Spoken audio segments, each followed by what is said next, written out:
instead of faffing around with niceties and politeness. Unfortunately, in this particular case, that was easier said than done. There were things about me that I was unwilling to say aloud, at least to my uncle, but I still had a lot of questions that only he could answer.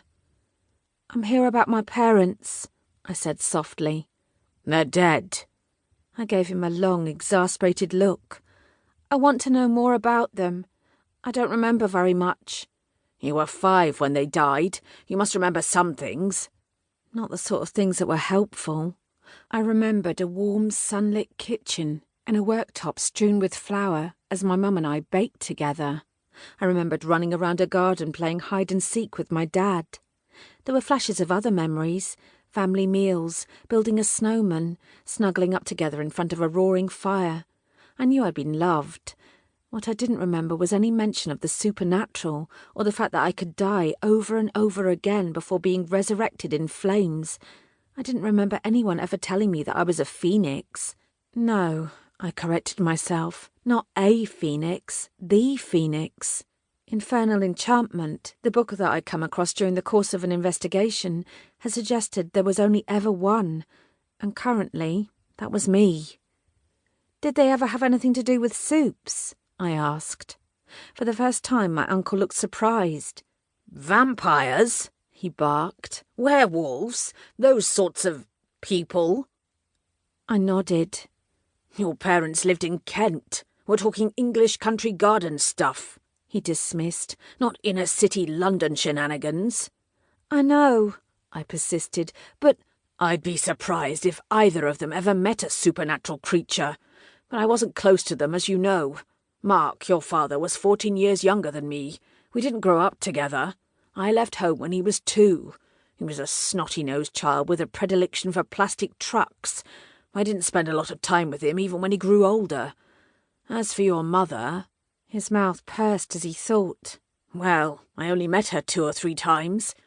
I seem to recall she enjoyed painting. She had brown hair." He pointed at me. "Same shade as yours." Neither of those 2 things were helpful, but all my grandparents were dead, and my mother had been an only child. The only person in the world who could tell me about my parents was the uncle sitting in front of me. I wasn't going to give up yet. "Do you have anything that belonged to them?" I asked. "Any diaries or notebooks? Any old belongings at all?" His brow creased. "Why are you bringing all this up now? They've been dead for 1/4 of a century. What does it matter?" I didn't answer his question. "Do you have anything of theirs?" I repeated. He sighed and cast his eyes upward. "There might be a box," he said finally, "up in the attic." I sprang to my feet. "Great, I'll go look for it." My uncle didn't move. "There's a lot of stuff up there.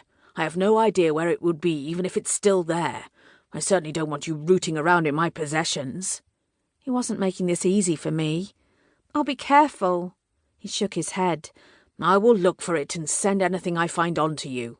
I am a private person, Emma. I don't like having my routine or my home disturbed." I was well aware of that. I considered arguing, but I didn't want to annoy him to the point that he shut me out completely. "Okay," I said finally. "I appreciate the effort." He knitted his fingers together and gave me a dark look. "What is this really about? He's not getting out, is he?" I knew who he was referring to. Samuel Beswick, the man who'd broken into my family home and murdered my parents, leaving me alone with their bodies. The crime had only been discovered when my wailing alerted the neighbours, although blessedly I remembered nothing of the event. Beswick had been arrested less than 24 hours after the double murder and had been in prison ever since.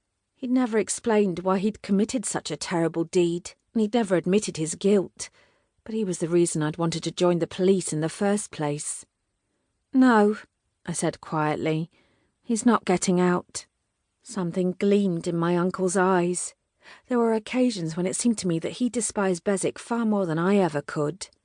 "I'm pleased to hear it." He stood up. "I'll look out that box for you."